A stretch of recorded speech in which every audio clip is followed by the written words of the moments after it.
Hello, Nancy. So far so good. You still have electricity, so you're pretty lucky. All my students were fine. They didn't have to deal with any power outage, which is lucky for me as well. Don't have to cancel anything.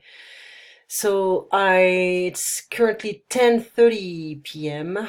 and here is the summary of what we did yesterday. So on clear, number one, I like this book. It's very nice. It's well done, well organized, and they explain well. So I'll just get back to where we were. And so, yeah, I'm taking the class because it's very interesting. I took that class last semester. I'm taking only one class because I have a job. And I'm taking 3 classes, so I have a lot of homework. So I have a lot of homework. I don't know what is wrong with you. So no need to do this stuff because you understand. Have to, don't have to, didn't have to. I had to, I have to, don't have to, didn't have to.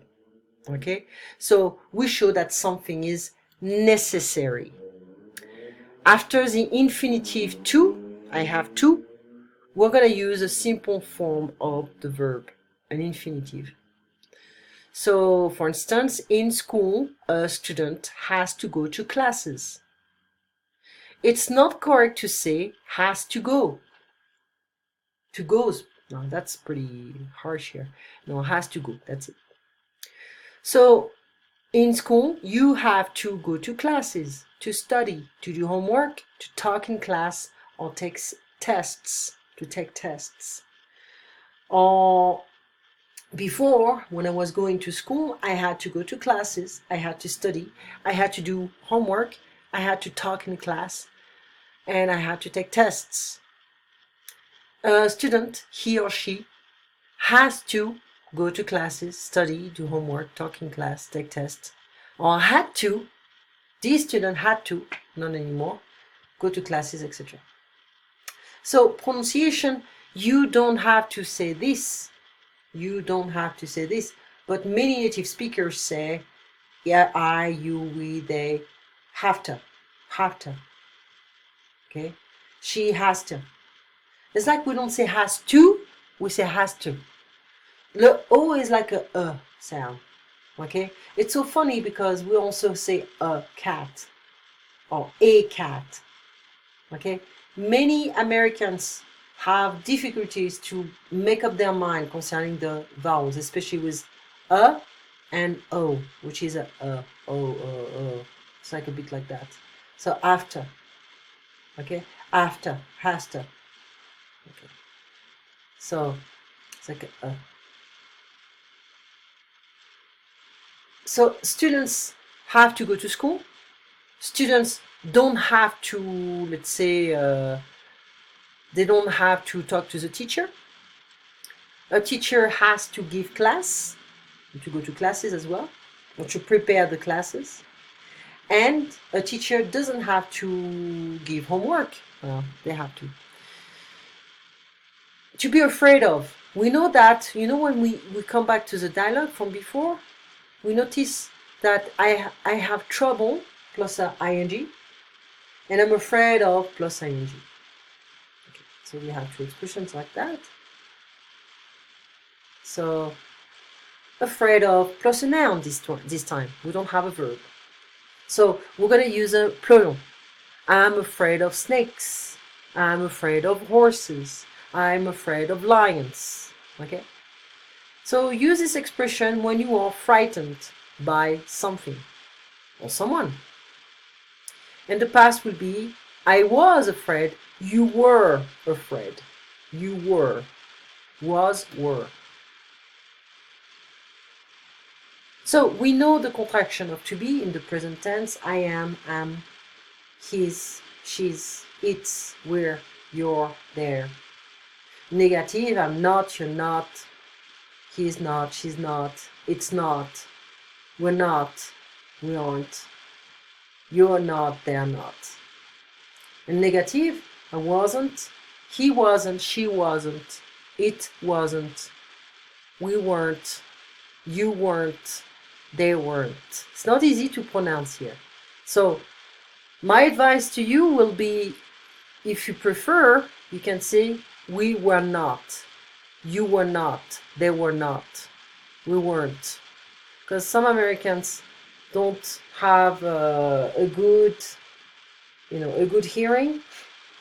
That means they don't hear well, they don't pay attention too much, they're highly visual, essentially visual. So use a noun or gerund, meaning the verb plus an ing form, after afraid of. I'm afraid, so the nouns, I'm afraid of earthquakes. He isn't afraid of you. We're afraid of tests and exams. She wasn't afraid of the big dog, but she's afraid of it now. They were afraid of snakes when they were young. Now, with a verb, I'm not afraid of flying. He is afraid of walking alone at night. We aren't afraid of taking the test. She was afraid of getting married, but she isn't afraid now to get married. To get married is in the process of becoming married. To be married is done, it's over. They weren't afraid of talking to the teacher, but they are now. Okay. So, do you want to touch this stuff? Okay. So, yeah, we need to do this stuff. So we did also don't worry and to be worried about. Don't worry about him. Don't worry about that. Okay, I'll take care of it. Use this expression to help someone not be afraid of something. I don't want to fly. We can say also, the contraction is I don't wanna fly. I don't wanna, W-A-N-N-A, I don't wanna fly. And we don't use to in this case. I don't wanna fly. I don't want to fly. It's the same. Don't worry, flying is safe. Don't worry about the test. You'll do a good job. I hope so. Don't worry about me. I know what to do. Good. I'm glad to hear that. Similar expression, to be worried about. We have to be here. I'm worried about my family.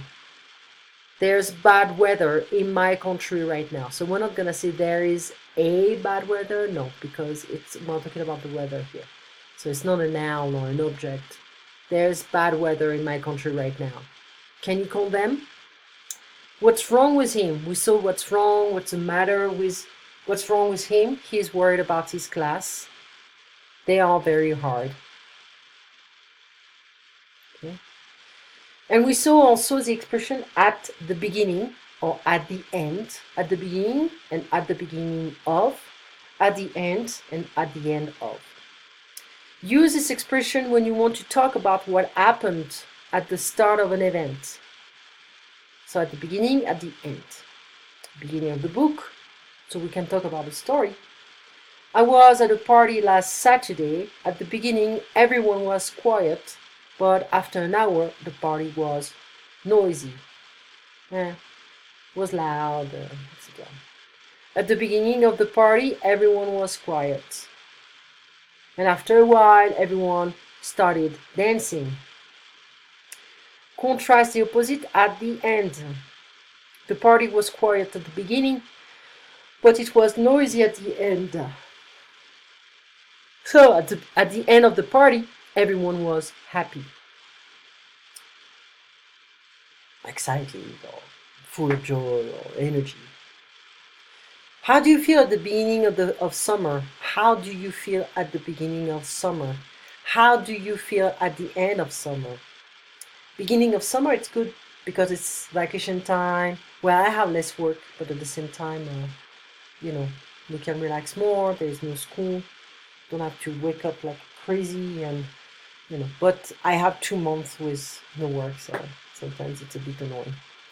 And how do you feel at the end of summer? I feel good because it's work starts again, beginning of school, but less time to sleep. You have to follow a specific ritual or routine the same every day. Get to know someone. Can be a person or people. Start to know more and more about someone. Get to know for the past. I want to get to know you. I want to get to know you. So I'm going to ask you a few questions, okay? Okay. Where are you from? What do you do? What do you like? Do you like living here? Sorry. Do you like living here? How's your class? It's great. I'm getting to know more students, so I'm happy. Okay? Well, we'll come back to this stuff. Listen to this short conversation. We can listen to this stuff. We have the audio. Well, hopefully I'll see you tomorrow at 9. And hopefully you're not gonna lose electricity or the power during the night. We're gonna have the class normally. And you have a beautiful evening. It's quite late. That's why you can hear me yawning, because I'm tired. And I still have one recording to do, one left before going to sleep. You take care, Nancy, and I'll talk to you tomorrow. Bye-bye.